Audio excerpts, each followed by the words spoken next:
Blindeca, expertos en blindaje, presenta la entrevista en línea con William Meléndez.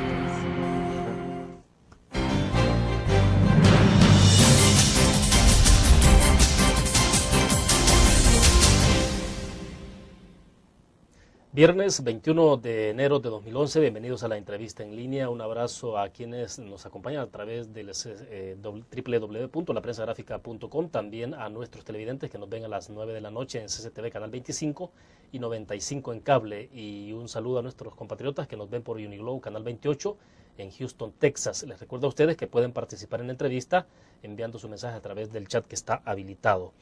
El Salvador ha vivido esta semana una de las más agitadas quizás en el sector laboral y en el mismo gobierno. Los empleados judiciales se encuentran en paro y han suspendido hasta los reconocimientos de cadáveres en un país donde son asesinadas un promedio de 12 personas al día.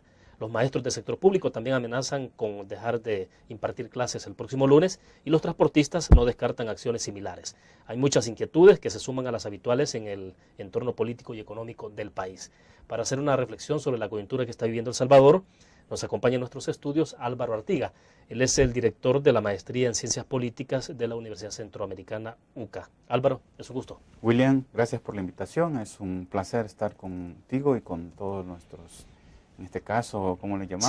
Cibernautas. Perfecto. Bueno, Álvaro, para comenzar, sobre las tensiones laborales que hay en este momento a diversos niveles, ¿no?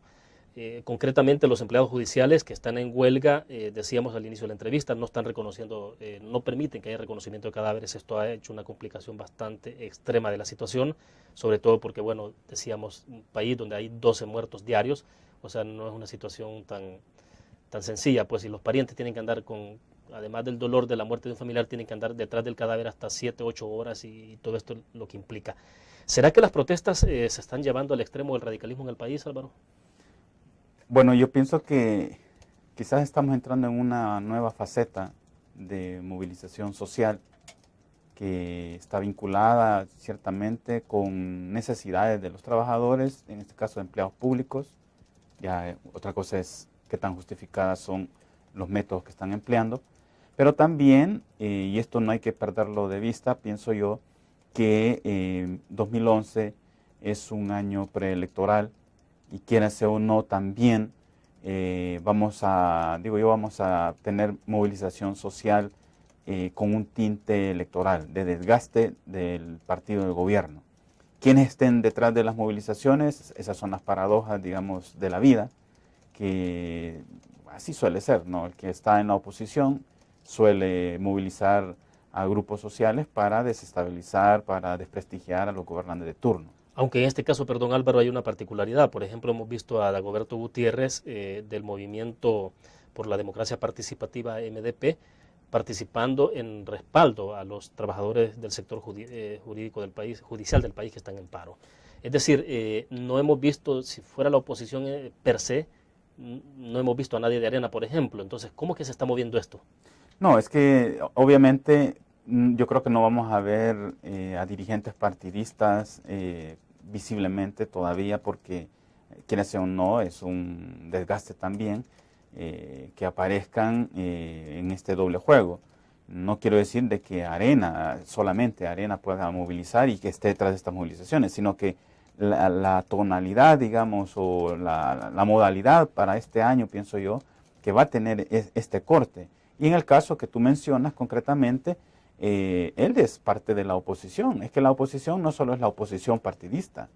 Él, de alguna manera, no está satisfecho, y el grupo que moviliza o que está apoyándole no está satisfecho con el gobierno, no está satisfecho con la dirigencia y la manera de dirigir el proceso político por parte del FMLN, y en ese sentido, yo no te puedo decir que él esté también detrás, pero que él intente sacar ventaja de una situación como esta, indudablemente. Entonces pienso que hoy estamos hablando del sector justicia, de los maestros, van a venir los transportistas. Hace poco teníamos a los desmovilizados de la Fuerza Armada y la guerrilla. Es decir, vemos una continuidad de movilización social, y esa es la paradoja, porque digamos, a nivel de partidos políticos y de canales institucionales, ahí hay una calma tremenda, ¿ya? Entonces, esto también pienso yo que hay que tomarlo en cuenta porque puede ser una señal de la incapacidad que están teniendo ya los partidos políticos para canalizar determinados desacuerdos y demandas sociales.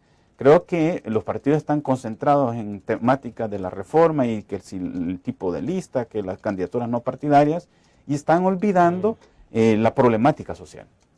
Pero en el caso particular de Dagoberto Gutiérrez se están haciendo varias interpretaciones. Se sugiere, por ejemplo, que Dagoberto está participando ahí porque lo que quiere es luego lanzarse como candidato independiente, capitalizar esos votos en una futura elección y luego llegar a la Asamblea Legislativa como independiente y tener ahí el FMLN también un respaldo, como que fuera una estrategia del FMLN con Dagoberto Gutiérrez. Pero ¿crees que en el fondo sí hay una cierta ruptura entre Dagoberto Gutiérrez y el FMLN real? Bueno, yo pienso que en la política hay como estos dos niveles, ¿verdad? De los problemas reales y el de las percepciones. Y a veces pesan más las percepciones. Y en las percepciones, en el mundo de las percepciones, hay de desacuerdos entre Dagoberto y la dirigencia del FMLN. Que si esto es real, bueno, ahí yo no te podría afirmar contundentemente, pero a nivel de percepciones, se genera como que él está en una posición más radical, algunos lo quieren poner como más fiel a los principios por los cuales comenzó y combatió durante mucho tiempo el FMLN, frente a la cúpula partidista que instalada en los puestos, en los cargos públicos, más bien se tiene la percepción de que ellos quieren permanecer ahí. Entonces este juego, digamos, es importante de cara a una movilización electoral, de cara incluso a no solo a 2012, sino a 2014. Bueno, Álvaro, uno creería que es normal que cuando hay un gobierno instalado que es de derecha, pues este tipo de movilizaciones de gente que se identifica más con la izquierda se realicen, ¿no? Pero se ve más movilización social a estas alturas. Cuando regresemos después de este segmento comercial, quiero que hablemos de eso. Ya volvemos.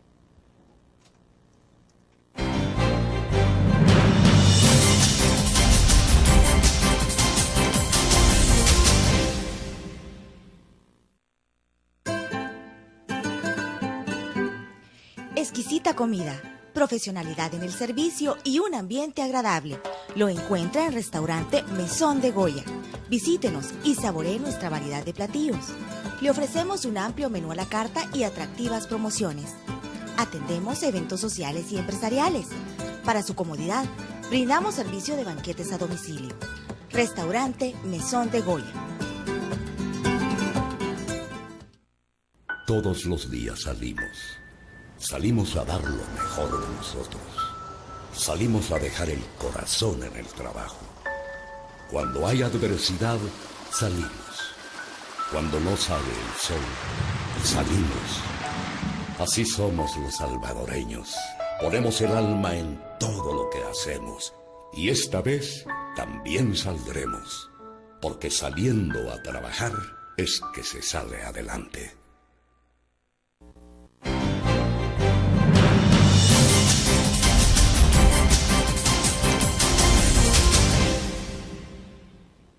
Bueno, la pregunta puntual es, Álvaro, entonces, ¿por qué hay más protestas o reclamos o reivindicaciones, exigencias o reivindicaciones en las actuales circunstancias que está un gobierno de izquierda instalado en el poder? Es decir, ¿qué explica eso? Porque la lógica, uno pensaría que lógicamente hay ahí, pues, cuando es un gobierno de derecha, pues, es casi normal que eso ocurra, pero que sean afines, al menos, ¿qué es lo que pasa? Bueno, ahí hay dos posibles interpretaciones. Por un lado, un descontento con las políticas, con los programas que lleva adelante el gobierno, dado el nivel de expectativas de cambio que se generó antes de las elecciones de 2009. Entonces ha habido un discurso en la sociedad de que el gobierno del presidente Funes o que el partido han abandonado su programa que ofrecieron y que más bien están gobernando. Incluso este es uno de los discursos de Dagoberto, que el gobierno está gobernando para la derecha, ¿verdad? Que ha habido acercamientos y cuando el presidente también invita a líderes de otros partidos a que formen parte de su gobierno, le da como cabida a esa percepción de que no se está llevando a cabo un programa como se esperaba. O sea, entonces, le da fundamento sí, a lo que sostiene Dagoberto Gutiérrez en este caso. Pero no solo él, digamos, él es una voz visible de ese tipo de discurso, pero hay otros. A la tesis entonces. Sí, llamémosle así, ¿verdad? Que el Frente no estaría llevando los cambios que se propuso. Entonces, ante ese descontento viene esta presión como para intentar forzar al partido a que vaya por donde prometió, digamos. Pero por otro lado, y hay que recurrir a la experiencia nuestra, digamos, en San Salvador, cuando gobernaba el FMLN, sí que había movilizaciones callejeras de ámbito municipal frente a lo que hacía en el gobierno municipal. O sea que esta movilización de oposición a un gobierno de izquierda no es nueva. Ya, eso lo hemos vivido en el ámbito municipal por otros sectores, obviamente, digamos los vendedores informales o los vendedores de la calle, que eran movilizados y hacían los desórdenes cuando teníamos un gobierno municipal en San Salvador. Ahora, debe ser difícil para la izquierda, para el FMLN en este caso, o para el presidente Funes gobernar en estas circunstancias. Digo, por ese tipo de enfoques que hay sobre el tema reivindicativo laboral, ¿no? Pienso que esto lo notamos claramente en el discurso y en las reacciones del ministro de Educación, vicepresidente de la República, Sánchez Serén, ¿verdad? Que enfrenta la demanda de los maestros, la amenaza de un paro laboral justo cuando está iniciando el año escolar, y se nota cuando él es abordado en esta temática que no tiene una posición clara más que la de apelar a la buena voluntad, a la racionalidad de los maestros, que les conoce, que piensa que no van a parar en estos momentos, que no hay presupuesto. Y, digamos, yo creo que él está viviendo un poco esta tensión de que un gobierno de izquierda esté siendo contestado en la calle por una movilización social con buena base popular. Y esto puede ser, no sé si el mejor calificativo, natural, que esté ocurriendo. Yo pienso que es natural o espontánea, digámoslo así. Digamos, hay ciertamente una crisis económica que alimenta esta movilización, pero también tienen que haber intereses creados, hay intereses ahí que no están visiblemente y que aprovechan este tipo de coyunturas para movilizar y generar cierta oposición a los gobiernos, en este caso al gobierno del FMLN. Bien, hacemos otra pausa comercial, regresamos.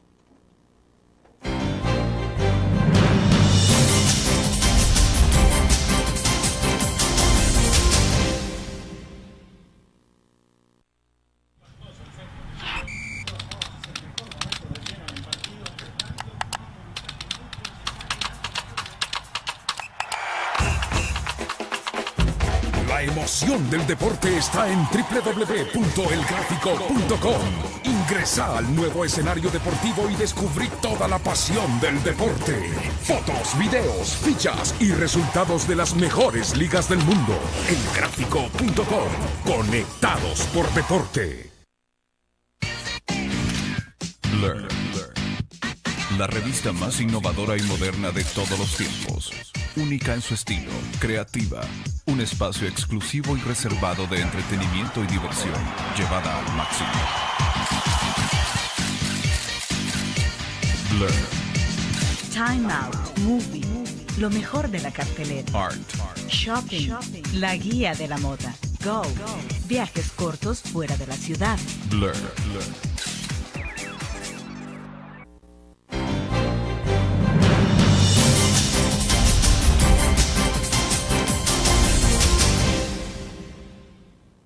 Bien, hay una interrogante y es quién se está aprovechando de esto finalmente, o sea, quién es el que se puede sacar provecho de esto. Si es político, ¿quién lo podría capitalizar?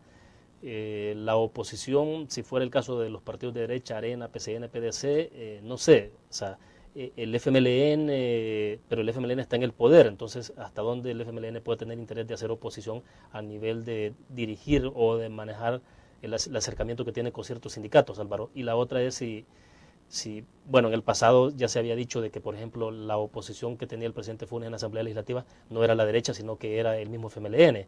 Eso obviamente que ha ido cambiando con el tiempo, pero en este caso de la situación laboral. Bueno, puede haber una intención de los partidos de la oposición, en este caso de la derecha, de generarle alguna problemática a el Ejecutivo, pero en el caso del sector del órgano judicial, del sector justicia, no le está afectando directamente al Ejecutivo.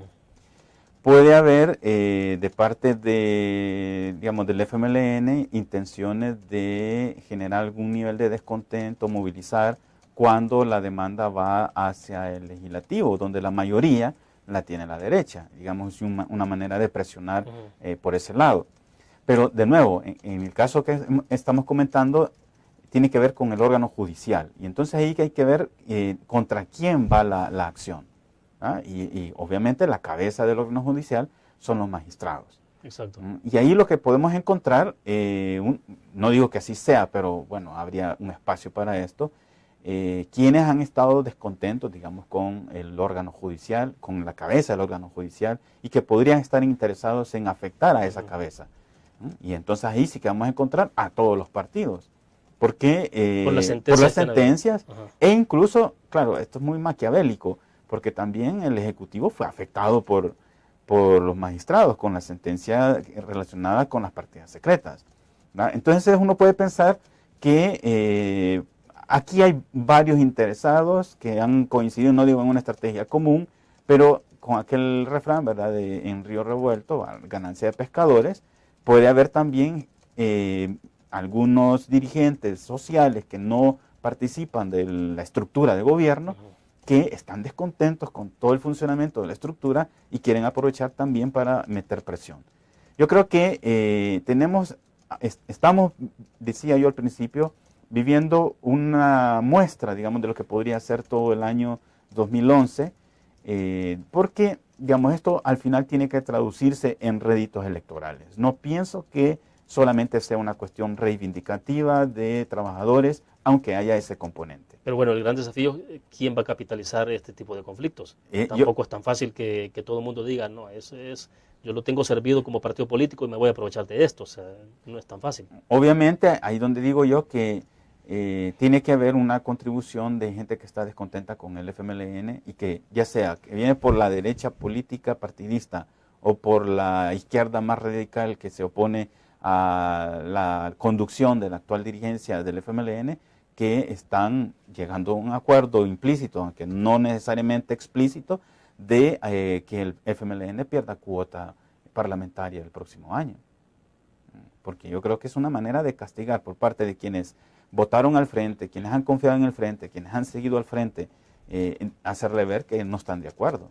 Aquí hay este elemento, diría yo, que tiene que ver con la disputa de los que dirigen tanto a los partidos como a las organizaciones sociales, donde hay elementos incluso personales metidos, ¿verdad? Envidia, rencores, todo un pasado ahí que, digamos, que tiene que ver con las personas. Y luego también está este elemento más institucional que tiene que ver, y quizás hay que enfocar esto, con un problema más global, incluso que no tiene que ver con la coyuntura. Y me refiero con todo el problema de la gestión de recursos humanos en el sector público. Yo creo que ya lo hemos visto también con problemas en el seguro y cómo trata de resolverse con el tema de los bonos y la reacción del Ejecutivo. Ahora estamos en el órgano judicial, no se descarta problemas en el personal de la policía tampoco. Y yo creo que hay un problema de fondo que tiene que ver con la gestión de los recursos humanos. Bueno, pero en esencia toda esta conflictividad social, si bien el caso del órgano de justicia pertenece al órgano de justicia y no está involucrado el Ejecutivo directamente o el Presidente de la República, ¿no crees tú que finalmente esto termina afectando en términos de las señales de gobernabilidad que se mandan? Porque no sé si todos los votantes en este país entienden y hacen esas separaciones. Obviamente afecta al problema de la gobernabilidad, definitivamente. Eso lo podemos abordar un poquito más en extenso si consideramos cuál es la dimensión de la gobernabilidad que estaría afectando. Dejémoslo planteado así y vamos a la pausa cuando regresemos.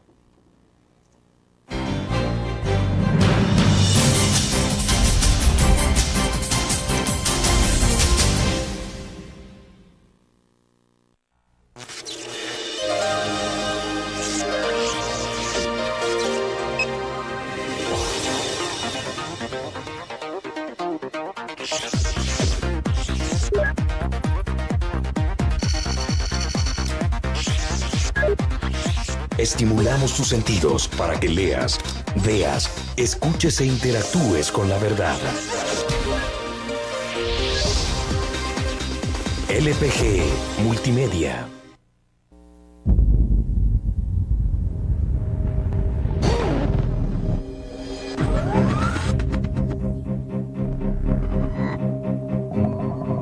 El inicio de una estrategia financiera desde los negocios y la actividad económica hacia toda Centroamérica. El Economista Regional, una revista especializada donde encuentras el panorama empresarial y los principales movimientos financieros. El Economista, el modelo regional de información económica.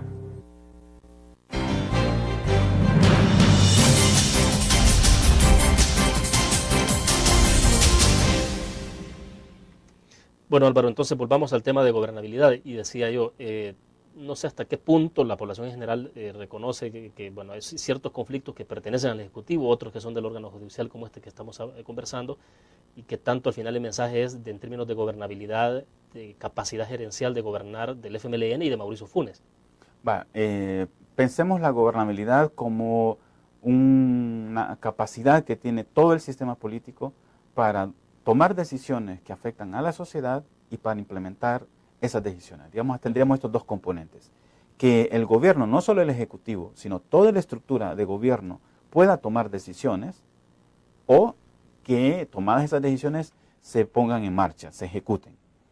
Entonces, los problemas de gobernabilidad pueden venir cuando se entrampan las instituciones que toman decisiones. Cuando, digamos, hay un enfrentamiento entre el Ejecutivo y el Legislativo. O cuando el legislativo está en disputa con el órgano judicial. Vemos ahí el tema de la reforma electoral, cómo está en una especie de ping-pong, cayendo la pelota en la cancha del órgano judicial o en la del legislativo. Pero no es este el caso en este momento, ¿no? Pareciera que las instituciones están funcionando de manera normal, digamos, con sus diferencias, pero se toman decisiones.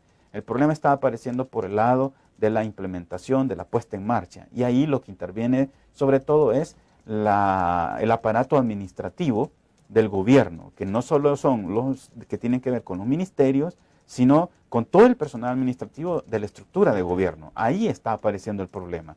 Esos son los que implementan las decisiones políticas, esos son los que implementan las políticas públicas, esos son los que administran justicia en el caso del órgano judicial. Entonces el problema lo tenemos en el aparato administrativo y no, digamos, en el aparato político, ¿ya? Entonces, el problema no solo es para el Ejecutivo, sino es de todo el aparato. Y ese es el que puede estar enviando señales de incertidumbre. Viene este problema a la par de la baja en la calificación por parte de las evaluadoras de riesgo. Y entonces, claro, se va generando un clima, no por el lado de la estructura política, del gobierno, sino por la parte administrativa, que curiosamente, digamos, todo el otro mundo de la sociedad, que es el sector privado, pareciera estar ajeno a esta problemática, lo cual nos está diciendo dónde pueden venir los problemas para el país, no por el lado, digamos, como suele enfocarse, de una crisis económica, sino más bien de una crisis al interior del aparato de gobierno.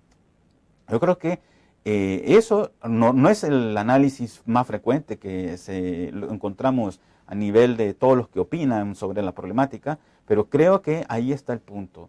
Y por eso te decía en un segmento anterior que el problema más general radica en el sistema de gestión de recursos humanos, ¿verdad? Ahora de manera coyuntural aparece esto, pero yo creo que si empezamos a revisar qué es lo que está pasando en las diversas administraciones, vamos a encontrar ahí problemas de contrataciones, problemas de promociones, problemas de despidos, problemas de hacer carrera administrativa. Yo creo que ahí está enfocado el asunto. Pero todo esto entonces, ¿por qué? Porque no hay meritocracia realmente, como se dice. O sea, al final hay arbitrariedad en la forma en que se contrata gente, en la forma los perfiles de las personas que se contratan, entonces el contrato de familiares incluso. Digamos que lo normal ha sido, no solamente ahora, sino históricamente, considerar la administración pública como patrimonio del que está en el gobierno. ¿Y eso no ha cambiado ahora? Y yo creo que es lo que estamos viendo, que no ha cambiado cuando analizamos los tipos de contratación que hay, las promociones, los incrementos salariales. Yo creo que aquí hay más clientelismo que meritocracia. Entonces, desde tu punto de vista, muchos de los problemas que se han creado en este momento estrictamente laboral tiene que ver con eso. Yo creo que sí. Administración de recursos. De recursos humanos. Recursos humanos, sí. exactamente. Hay un problema con la gestión de los recursos humanos a nivel gubernamental, a nivel administrativo. Y recuerdo que fue uno de los discursos del presidente de que él iba a privilegiar la meritocracia, que las contrataciones iban a ser con base a los méritos, pero de esto, digamos, no es él el responsable, esto no es de ahora, pero tampoco se está abordando y el problema es que aquí se van aprendiendo formas de actuar que en la medida que resultan exitosas, luego se van repitiendo y cada vez es más difícil controlarlo. Bueno, vamos a la pausa comercial y regresamos con más.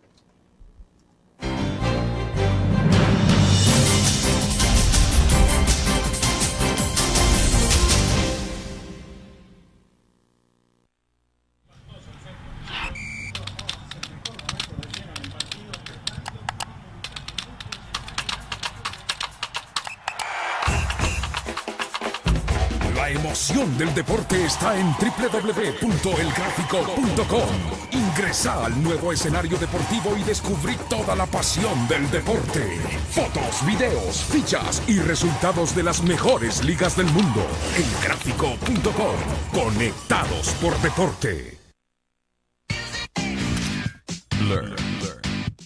La revista más innovadora y moderna de todos los tiempos. Única en su estilo, creativa. Un espacio exclusivo y reservado de entretenimiento y diversión, llevada al máximo. Blur. Time Out, Movie, lo mejor de la cartelera. Art. Shopping, la guía de la moda. Go, viajes cortos fuera de la ciudad. Blur.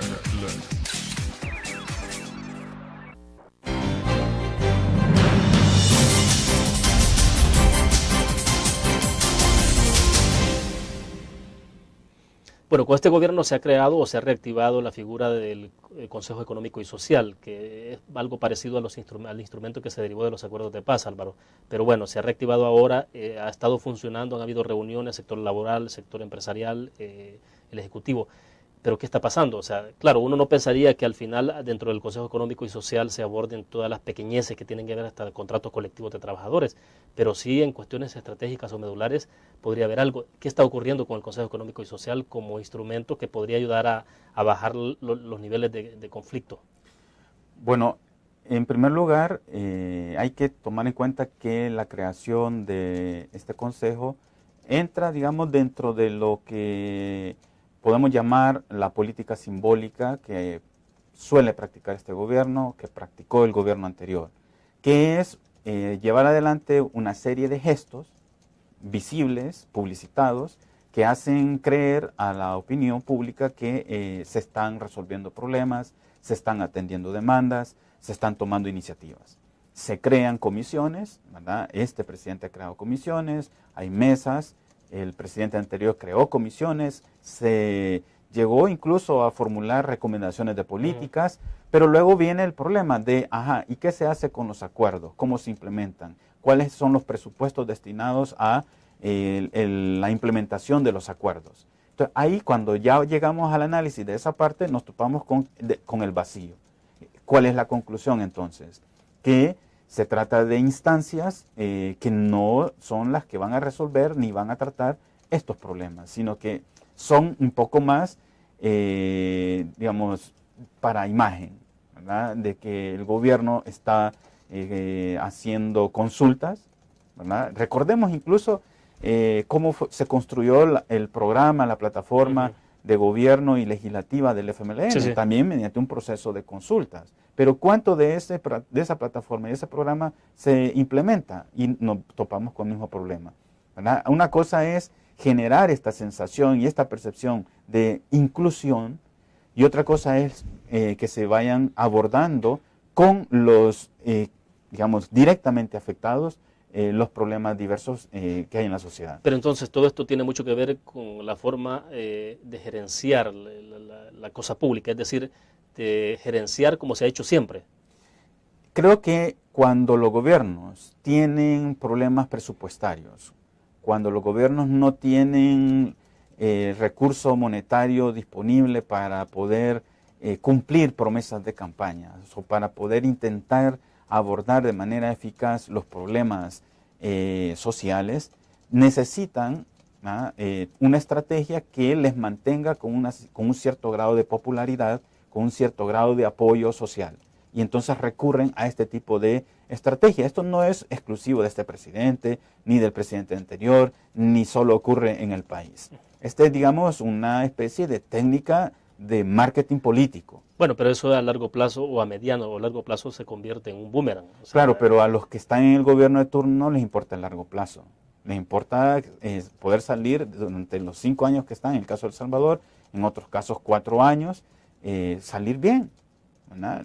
Ya que pase dentro de 6 años, 10 años, a ellos ya no les importa, ¿ya? Entonces, repito, no es un problema sobre El Salvador, esto lo pueden leer, consultar en la literatura sobre marketing político. Sí, sí. O sea, es una estrategia de creación de imagen. Bueno, Rubén Pineda nos escribe desde Dallas, Texas. Dice, la agitación social se debe a que la crisis se ha agudizado y a la desilusión de la gente con el no cumplimiento de las promesas hechas. Luego hay otro comentario por acá o pregunta de Fernando Monroy a través del Facebook. Dice, ¿cómo se va a avanzar en el país si el Ejecutivo va por un lado y el partido gobernante va por otro? Esa es una pregunta. Bueno, esta última pregunta, digamos, ha cambiado un poco la situación. No estamos como el año pasado, que el nivel de enfrentamiento entre el Ejecutivo, entre el gobernante y el partido, era como más de enfrentamiento. Hoy, como hay mayor subordinación, incluso en este tema de que ningún funcionario del gobierno del presidente debía hacer campaña, sino tenía que renunciar, Sí, o sí. él los iba a renunciar. Bueno, ya están las declaraciones de los dirigentes partidistas del FMLN, que sus miembros del gabinete no van a hacer campaña. Entonces hay un mayor alineamiento del partido respecto del presidente. Creo que esta pregunta, digamos, no se ha dado cuenta de esto.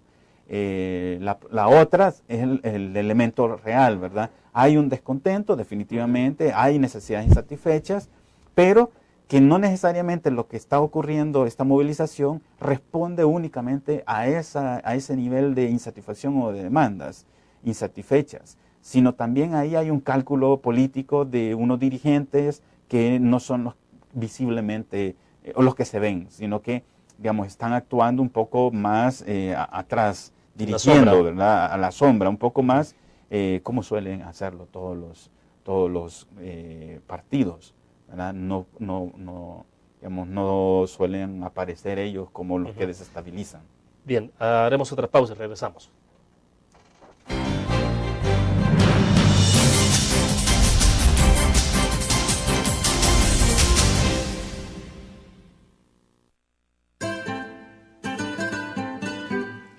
Exquisita comida, profesionalidad en el servicio y un ambiente agradable. Lo encuentra en Restaurante Mesón de Goya. Visítenos y saboree nuestra variedad de platillos. Le ofrecemos un amplio menú a la carta y atractivas promociones. Atendemos eventos sociales y empresariales. Para su comodidad, brindamos servicio de banquetes a domicilio. Restaurante Mesón de Goya. Todos los días salimos. Salimos a dar lo mejor de nosotros. Salimos a dejar el corazón en el trabajo. Cuando hay adversidad, salimos. Cuando no sale el sol, salimos. Así somos los salvadoreños. Ponemos el alma en todo lo que hacemos. Y esta vez también saldremos. Porque saliendo a trabajar es que se sale adelante.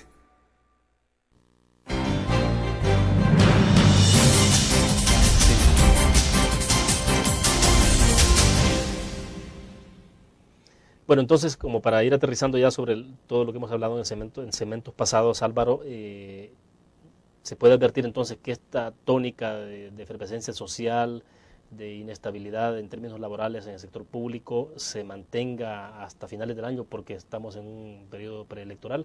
Es decir, esa va a ser entonces la tendencia.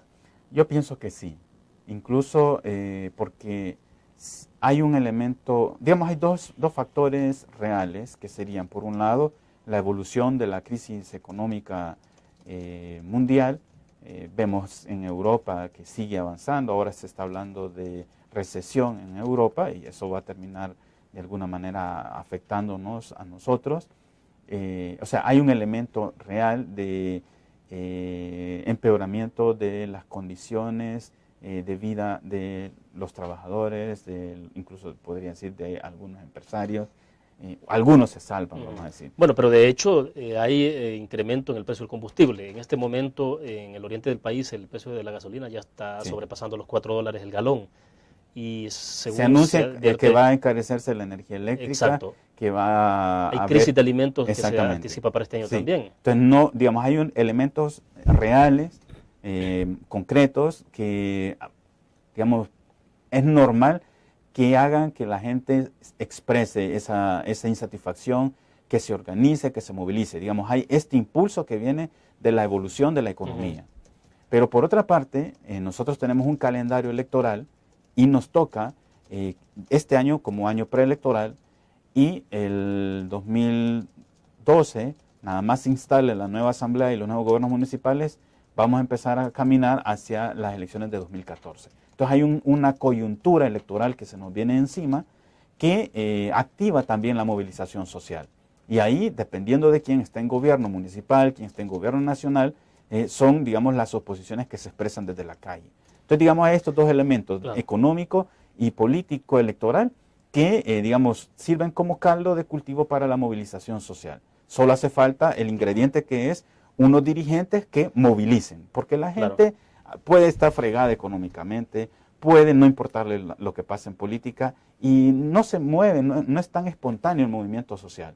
Siempre se necesita que haya un grupo que moviliza, que haya una estructura que sirve para movilizar, de lo contrario no pasaría nada. Bueno, pero es diferente cuando se le toca el bolsillo o el estómago a la gente. O sea. Sí, pero en nuestro caso tenemos una cultura de aguante tremendo, las cosas pueden estar súper caras. Por eso, pero este año por las condiciones que se pueden tener puede ser una diferencia. Es decir, pero la gente espontáneamente no se moviliza, tiene que ser movilizada por otros, y ahí viene el punto, ¿verdad? No digo que no haya este elemento de necesidad y si la gente que ha encontrado de salida para la crisis económica es intentar irse para otro país. ¿Ya? O sea que no necesariamente el empeoramiento de la economía lleva a movilización de tinte social y política. Claro. No, puede ser o la huida hacia el norte, como decimos, ¿verdad? O incluso la huida hacia el paraíso, ¿verdad? Y la adscripción a un grupo religioso donde ya se huye a la problemática terrena y se piensa que, bueno, en la otra vida todo va a ser mejor, ahora solo hay que aguantar. O sea, no necesariamente la gente se moviliza con finalidades políticas. Y ahí es donde intervienen, sí que hay otros actores, otros líderes que pueden canalizar ese descontento, que tienen recursos para movilizar y que no van a perder la oportunidad para hacerlo. Bueno, me interesa que hablemos ya estrictamente de la cuestión política electoral, Álvaro, y es cómo se está moviendo derecha e izquierda como para tratar de dibujar en dos grandes bloques, aunque esto es bastante enrarecido, pero ¿cómo ves la derecha frente a las elecciones de 2012 que son para elegir diputados y alcaldes? Bueno, lo primero que resalta es la fragmentación, digamos, la fragmentación, digamos, de la derecha, que se enfrenta a unas elecciones donde debe ir fragmentada. Las elecciones legislativas requieren la mayor fragmentación para tener más chance de obtener diputados. Bueno, te voy a interrumpir porque sí debo hacer una pausa en este momento y cuando regresemos ya entramos más en profundidad sobre el tema. Volvemos.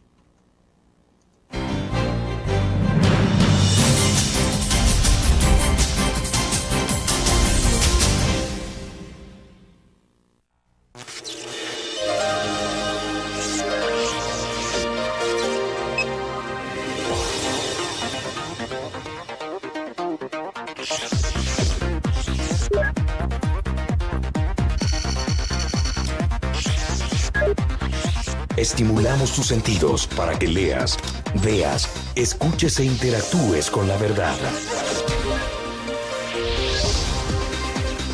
LPG Multimedia.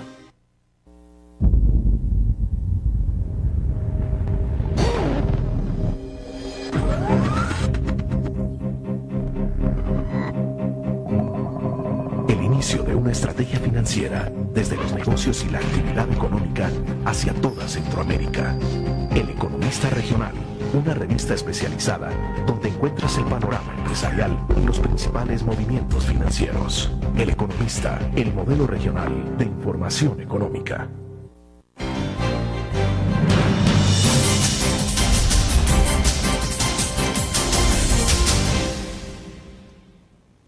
Estamos hablando entonces comenzando a hablar en el tema político electoral sobre el caso de la derecha, concretamente de Arena. Me decías entonces en el segmento anterior, fragmentación ves ahí. Sí, esa es la primera característica que se nota en la derecha. Y cuando digo fragmentación es que hay esfuerzos de Arena por recomponerse y consolidarse una vez más como la primera o la segunda fuerza parlamentaria. Gana queriendo consolidarse como partido político y actualmente en pleno proceso de proselitismo. El PCN siente la amenaza de que Gana le desplace como tercera fuerza y la fuerza, digamos, clave en las alianzas de la Asamblea Legislativa. En el caso del PDC, pues yo pienso que están más interesados por subsistir. Entonces, puede ser que a este tipo de partidos le convenga, digamos, montarse en alianza con otro partido para ganar el diputado que exige la ley electoral para mantener su inscripción como partido político. Para 2012, eso es lo que necesitan, digamos, presentarse separados para tener más probabilidades de sacar diputados y una mayoría legislativa. Porque además el sistema electoral favorece la fragmentación. Además se conserva todo el tema de residuos, ¿no? Sí, digamos, es decir, que esa es la parte, aunque ya sabemos que los residuos le sirven a todos. La idea esta de que solo el PCN se beneficia de los residuos no es cierta. Por residuos entran diputados del FMLN, de Arena, y del PCN, y del PDC. O sea, todos se benefician. Todos se benefician. Claro, lo que pasa es que lo que no corresponde es el porcentaje de votos que tienen algunos partidos comparado con el porcentaje de escaños. Claro. Ahora, ¿qué crees tú que le está dificultando a la derecha lograr consolidarse? Y en este caso particular al Partido de Arena. Pregunto porque uno ve moviéndose ahí, por ejemplo, al presidente Saca reiterando, el expresidente Saca reiterando que no se va a lanzar para 2014, que no está pensando en eso, tampoco en incorporarse a ningún partido político. Pero lo vimos esta semana, por ejemplo, reunido con el presidente de Nicaragua, Daniel Ortega, y la cúpula empresarial de ese país llegó como invitado especial de Daniel Ortega, entiendo, a ese encuentro. Entonces, hay ciertos movimientos ahí que se están dando. Bueno, en términos de qué puede estar dificultando la cohesión, el fortalecimiento de algunos partidos en la derecha, obviamente están los intereses personales de quienes dirigen esos partidos. ¿Ya? Saben que necesitan para diversos fines la estructura partidaria. Cuando digo diversos fines, por un lado tiene que ser para obtener escaños legislativos, pero también los privilegios que supone dirigir un partido político que tiene una cuota de poder en el sistema. Pero también, estando al frente de un partido político, se tienen unos vínculos que pueden servir para protegerse respecto de algunas amenazas que vienen sobre procesos judiciales, cualquier otro tipo de incertidumbre que le pueda venir a un dirigente partidista. Sabe que si tiene el control sobre un partido, tiene un recurso político que puede emplearlo. Entonces, yo creo que ese es un elemento que mucho pesa, que es el tema de quién controla la estructura partidaria, y de ahí vienen los conflictos. En el fondo, el conflicto entre Arena y el grupo que se va del partido es ese, de quién controla la estructura partidaria. Ya sabemos que quienes controlaban la estructura de Arena, y que estaban alrededor del presidente Saca, salieron del partido. Obviamente no se iban a quedar de brazos cruzados, no iban a desentenderse de los recursos políticos que eso suponía, y tienen que estar ahí también buscando cómo garantizarse ese recurso. Pero entonces, ¿cuál es el principal desafío que tiene el partido Arena y el Gana, que es un partido de reciente formación, producto de la misma división de Bueno, Arena? En el caso de Arena, recuperar la fuerza parlamentaria que tenía, ¿ya? Y en el caso de Gana, repetirla, digamos, al menos. Demostrar que los diputados que tienen realmente capitalizan los votos que lograron cuando que tienen apoyos iban territoriales, digamos, que no solamente es la cúpula que se separó, sino que tienen seguidores, que tienen bases. Ahora, Gana, por ejemplo, tendría que demostrar que efectivamente los diputados que están ahora con Gana, los votos que acumularon cuando iban con Arena, se van a endosar para la próxima elección con ellos, ¿no? Esa es la apuesta, y yo creo que, digamos, en eso trabajó la dirigencia de Arena, que después fue expulsada del partido, en controlar la organización territorial. Si es que de ahí vino el problema, cuando estaban eligiéndose las dirigencias departamentales del partido, y entonces había una sustitución a nivel del grupo que controla la estructura partidaria.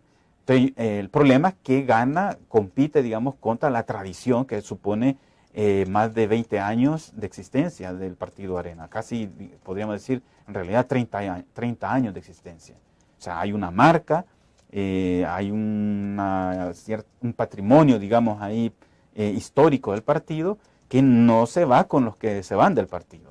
Entonces, yo no voy a pensar que, además es la historia de los otros partidos que se han dividido. Los que se van del partido hoy por hoy no hay ningún... salen eliminados. Pues, hoy por hoy no hay ninguna experiencia que indique que el partido que es producto de una decisión es exitoso. En el país no ha sido esa la nota. Entonces, contra eso compite Gana. Bueno, vamos a la pausa y al regreso hablemos del FMLN, si realmente capitaliza o no el hecho de que ahora está en el gobierno de la mano de Mauricio Funes, o si eso supone más debilidades en términos electorales. Volvemos.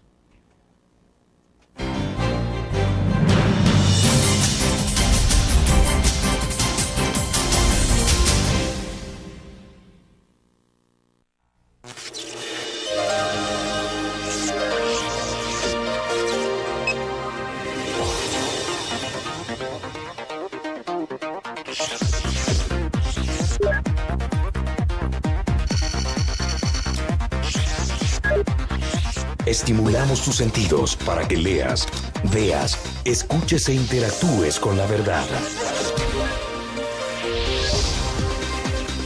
LPG Multimedia.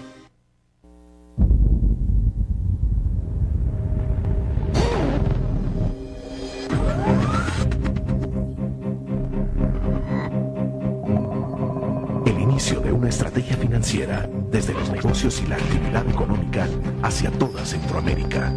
El Economista Regional, una revista especializada donde encuentras el panorama empresarial y los principales movimientos financieros. El Economista, el modelo regional de información económica.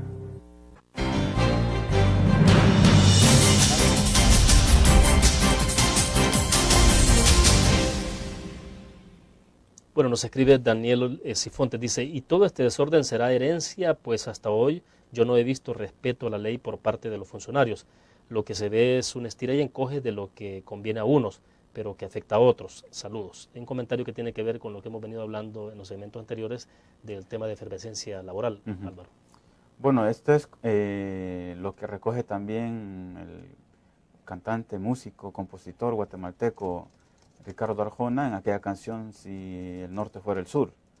Ya basta que cambien de posición los actores, que quienes eran gobierno pasen a la oposición y los que eran oposición y pasan al gobierno y se comporten como se comportaban antes. Yo creo que eso muestra un patrón cultural de cómo se hace política en el país, y eso no iba a cambiar con un cambio en el gobierno. Aquí eso ya es un tema de más largo plazo que requiere de otras cosas. Bueno, te consultaba entonces en el caso del FMLN, ¿qué tanto puede capitalizar electoralmente hablando para la próxima elección de marzo del próximo año el hecho de estar en el Ejecutivo de la mano del presidente Funes? Consulto porque ya, por ejemplo, Roberto Lorenzana admitía en este espacio, por ejemplo, que efectivamente el tema social, sobre todo el económico, sí les podría traer alguna consecuencia electoral al FMLN. Pienso que es la apuesta de la oposición, ¿verdad? Que el discurso de que es un gobierno ineficaz tenga una manifestación concreta en el fracaso en la gestión económica, aunque no sea necesariamente la verdad total así, sino que haya pues este componente de una crisis internacional que estuviera el gobierno en manos de la derecha, a lo mejor estaríamos igual o peor, con más movilización social. Pero bueno, creo que hay este componente de castigo, digamos, si se llega a presentar como dominante la percepción de que el gobierno no es capaz de gestionar correctamente y adecuadamente la economía a nivel de percepción, o que hay otros ámbitos del orden social en donde, digamos, hay estas movilizaciones y aparece la percepción de desorden, ¿va? Ese tipo de percepciones afectarían al FMLN.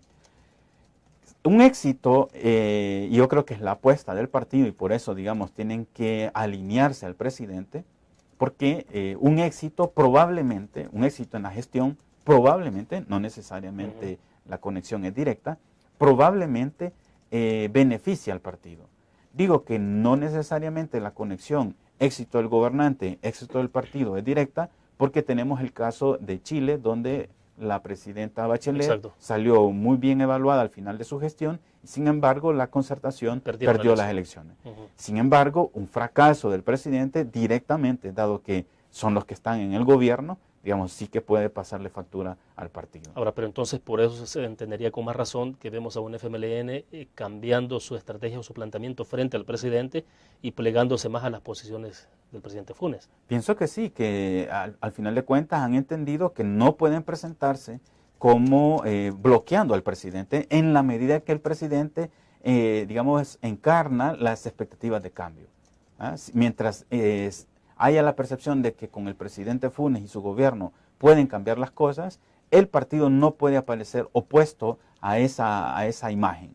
En el momento en que el gobierno apareciera como fracasando, yo creo que lo que va a ocurrir es que el Frente va a intentar separarse al máximo del presidente como para decir, esto no es responsable de nosotros. Sí, Álvaro, hay una inquietud que se me estaba escapando y es cuando hablamos de quién capitaliza todo el descontento, la efervescencia laboral que hay en este momento frente a las elecciones del próximo año, es en torno a, por ejemplo, pensar si finalmente el descontento que se puede generar en este momento no necesariamente lo capitaliza Arena o el FMLN o ningún partido político, sino que se pueda desembocar esto en un descontento con la democracia o la participación democrática.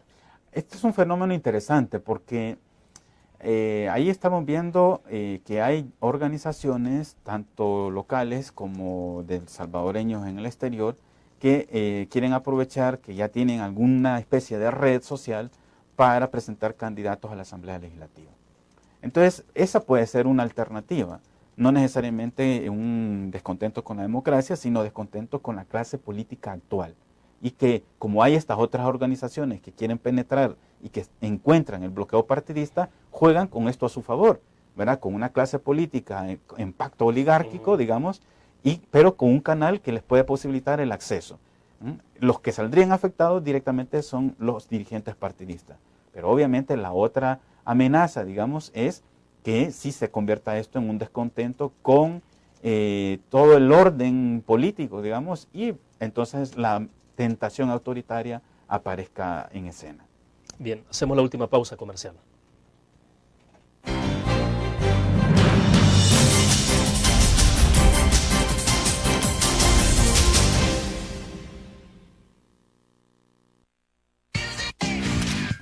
Learn.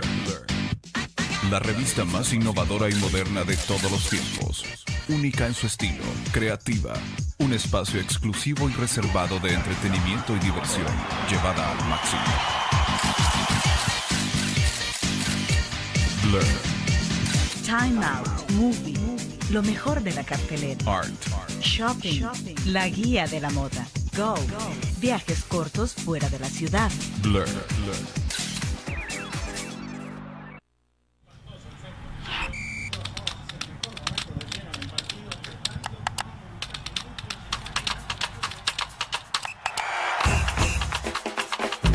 La emoción del deporte está en www.elgráfico.com. Ingresa al nuevo escenario deportivo y descubrí toda la pasión del deporte. Fotos, videos, fichas y resultados de las mejores ligas del mundo. Elgráfico.com. Conectados por deporte.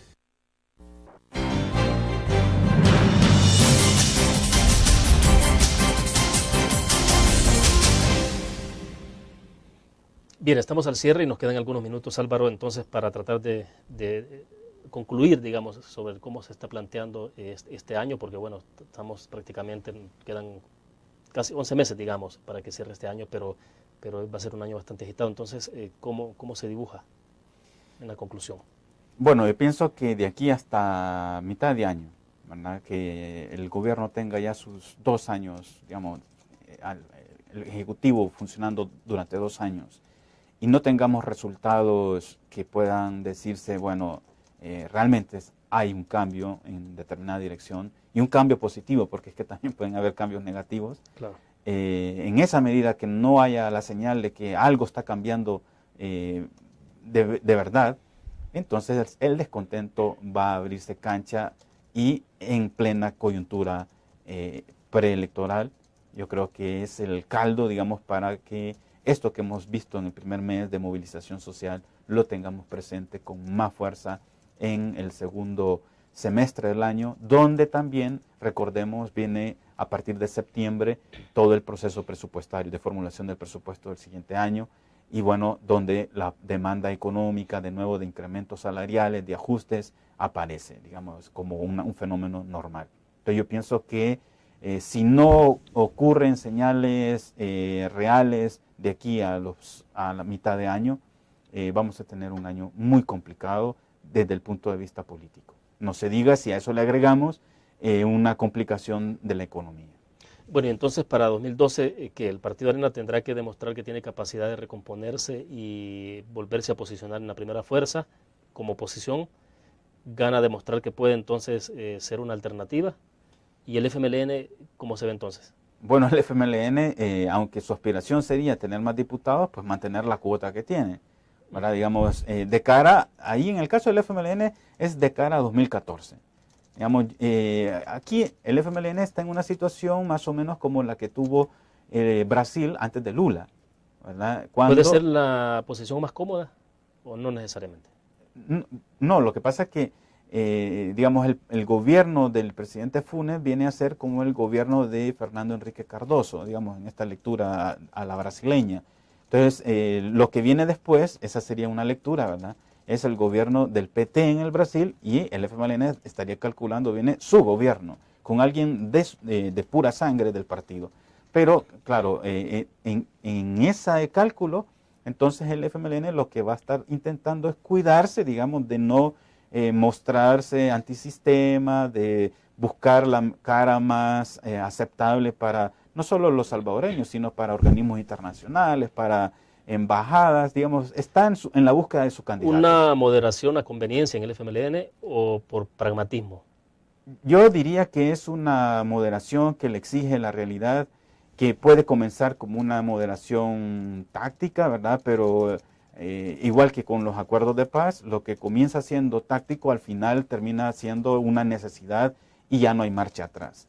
Digamos, al principio, digamos, puede haber este cálculo de, no, para ganar tenemos que comportarnos así, ¿verdad? Pero en la medida en que la realidad va imponiéndose, terminan siendo moderados realmente. ¿Cuánto puede influir el entorno internacional? Y me refiero, por ejemplo, a lo que pueda ocurrir en Cuba, que está en una situación bastante complicada en términos económicos. Algunos sugieren que si se complica más la situación en Cuba, pues se cae un referente para las izquierdas más radicales, o en este caso para el FMLN incluso, también de lo que pueda ocurrir en Venezuela. Entonces, vuelvo, ¿qué tanto puede influir las variables externas? Digamos, este tipo de variables referidas a lo que ocurra en Cuba, en Venezuela, pueden venir a sellar, digamos, esta idea de que ese tipo de organización política no es la mejor y entonces quienes salen favorecidos son los partidos de derecha, las dirigencias empresariales, etcétera.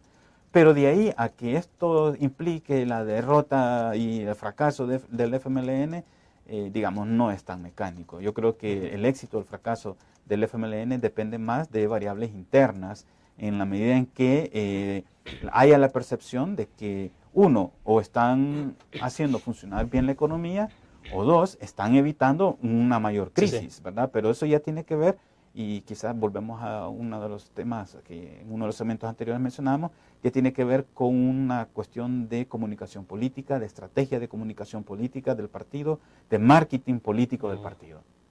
Bueno, perfecto. Álvaro, vamos a conversar más adelante siempre sobre estos temas. Es interesante contar con tu análisis. Gracias por la invitación. Bueno, estamos a la orden. Nos vemos el próximo lunes a la misma hora. Buenos días.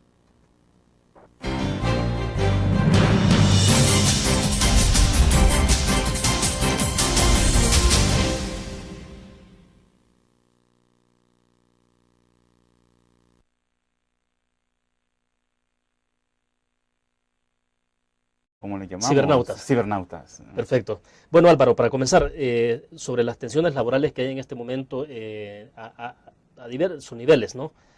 Concretamente los empleados judiciales que están en huelga, decíamos al inicio de la entrevista, no están reconociendo, no permiten que haya reconocimiento de cadáveres. Esto ha hecho una complicación bastante extrema de la situación, sobre todo porque, bueno, decíamos, un país donde hay 12 muertos diarios, o sea, no es una situación tan sencilla, pues, y los parientes tienen que andar además del dolor de la muerte de un familiar, tienen que andar detrás del cadáver hasta 7, 8 horas y todo esto lo que implica.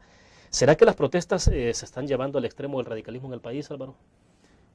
Bueno, yo pienso que quizás estamos entrando en una nueva faceta de movilización social que está vinculada ciertamente con necesidades de los trabajadores, en este caso de empleados públicos.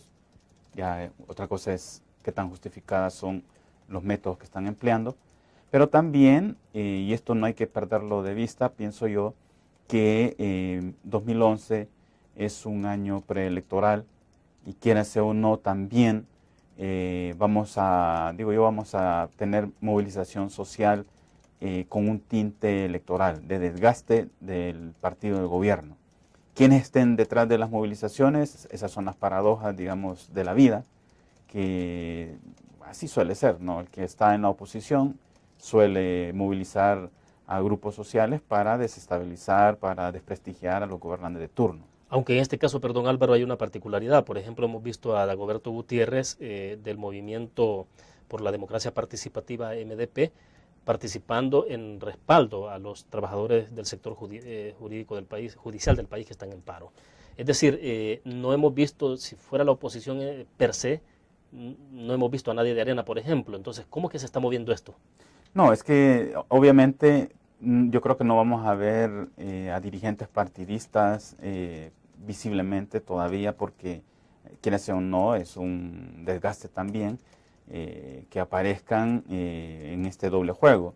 No quiero decir de que solamente Arena pueda movilizar y que esté detrás de estas movilizaciones, sino que la tonalidad, digamos, o la modalidad para este año, pienso yo, que va a tener este corte. Y en el caso que tú mencionas concretamente, él es parte de la oposición. Es que la oposición no solo es la oposición partidista.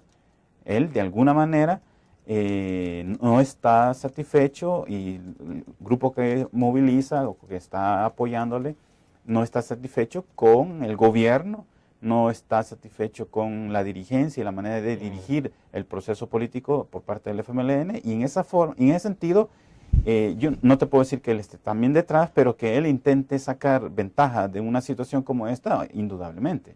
Entonces pienso que hoy estamos hablando del sector justicia, sí, de los maestros, van a venir los transportistas. Hace poco teníamos a los desmovilizados de la Fuerza Armada y la guerrilla. Es decir, vemos una continuidad de movilización social y esa es la paradoja, porque digamos, a nivel de partidos políticos y de canales institucionales, ahí hay una calma tremenda, ¿ya? Entonces, esto también pienso yo que hay que tomarlo en cuenta porque puede ser una señal, es importante, de cara a una movilización electoral, de cara incluso a, no solo a 2012, sino a 2014. Bueno, Álvaro, uno creería que es normal que cuando hay un gobierno instalado que es de derecha, pues este tipo de movilizaciones de gente que se identifica más con la izquierda se realicen, ¿no? Pero se ve más movilización social a estas alturas. Cuando regresemos después de este segmento comercial, quiero que hablemos de eso. Ya volvemos.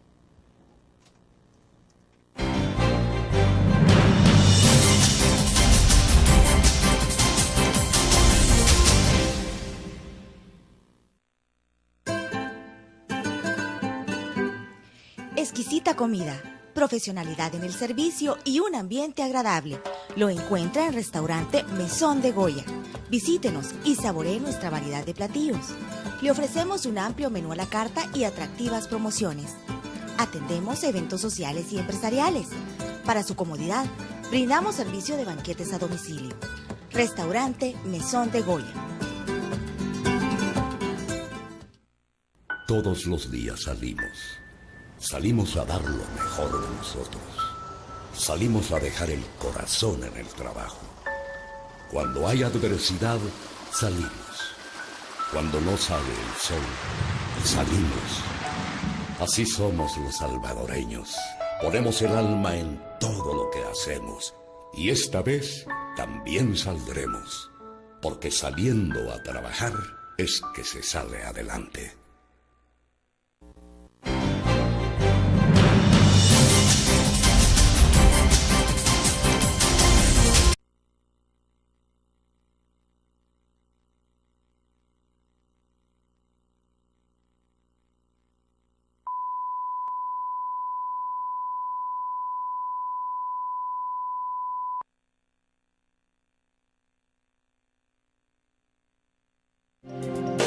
Blindeca, expertos en blindaje, presenta la entrevista en línea con William Meléndez.